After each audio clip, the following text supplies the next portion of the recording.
Welcome back to the Pack Chat, our student voice opinion segment. I'm joined today by my co-hosts, Victor Martinez and Sam Mack, as well as our guest co-host, Ignacio Miguel, as we discuss this week's trendy topics. Let's get started. First, as more people are getting vaccinated and traveling becomes more normal and safe, there are talks of a vaccine passport being needed in order to travel. This has been discussed a lot among cruise ship companies, which took a huge hit during COVID. The White House has not commented on the apparent vaccine passports yet, but several state representatives have, including Governor Greg Abbott, who issued an executive order prohibiting vaccine passports from being sold and said it infringes on the rights of citizens. I mean, what do you guys think about this? Obviously, people are being encouraged to, get vaccinated. And I think that if vaccine passports were, something that were real, I feel like it would make a lot more people want to get vaccinated. But at the same time, it is kind of like, I guess, kind of like a little Yeah. weird. I mean, I feel like some people like for health reasons can't get the vaccine. I feel like that really makes it hard on them because if you can't get the vaccine, and you have to have like this passport thing, or it's like encouraged a lot, but you just really can't get it. I feel like it's like kind of unfair to them. It's kind of a really big struggle for them to do what they want to do if they can't get the vaccine. Yeah, and you do kind of have to think about all the what ifs, like what if there's an emergency, and but you're still in line to get the vaccine, but you just happen to not be able to get it before, and so, you know. Yeah, I mean, I don't think that the whole vaccine passport should be something that is like necessarily needed in the long term. I just think that since people want to start traveling like sooner and sooner and sooner, and we still haven't reached that point of immunity where travel is safe, like completely, or at least travel, especially in places like cruise ships with like a lot of people conglomerated in this one space for a long time.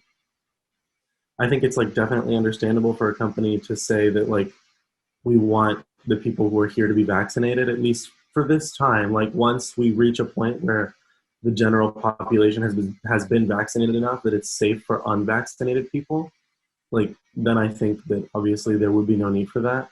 But I think the only way that we're going to get to that point is if we start saying that like, oh, in order to do like these like more dangerous things, we're going to require like this many people to be vaccinated. I think that exceptions for like in cases where somebody like can't get the vaccine for a medical purpose, feel like there should be like exceptions issued for that reason. But in general, I think it's a good idea to kind of speed this process along and make sure we get to a place where it's safe enough to travel again. Yeah. Next, the MLB announced it will be moving its 2021 AllStar game, which was set to be in Atlanta, Georgia.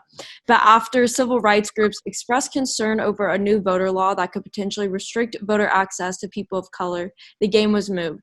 MLB Commissioner Rob Manfred said, and I quote, "Over the last week, we have engaged in thoughtful conversations with clubs, former and current players, the Players Associations, and the Players Alliance, among others, to listen to their views. I decided that the best way to demonstrate our values as a sport is by relocating this year's All-Star game and MLB draft," end quote.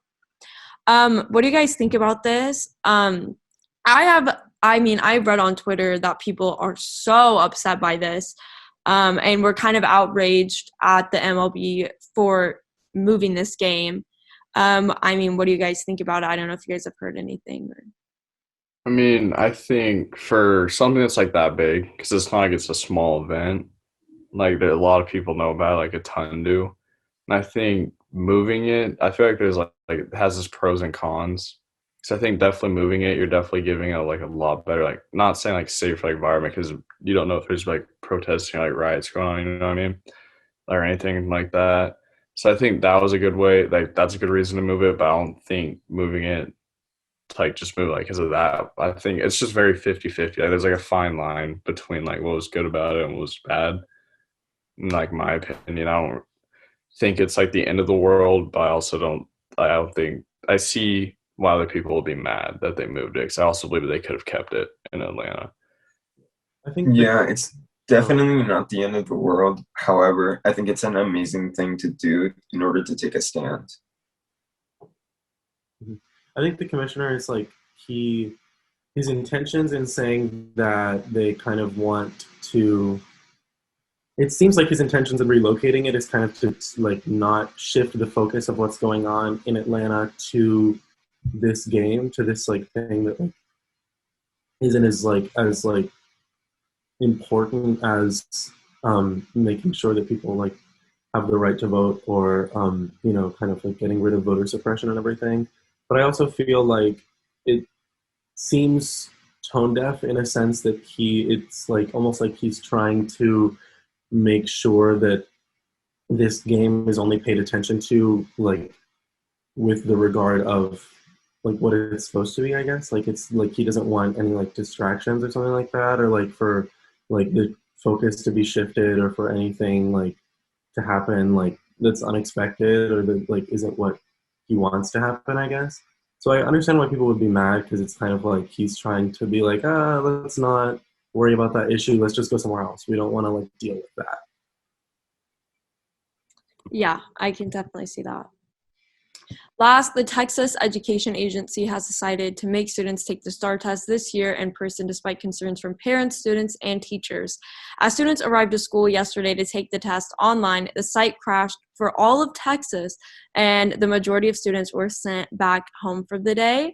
What do you guys think about this? I know we talked about this topic a while back on the PAC chat, just about how, you know, we thought it was kind of inconsiderate, not a smart idea for them, you know, to have this test this year.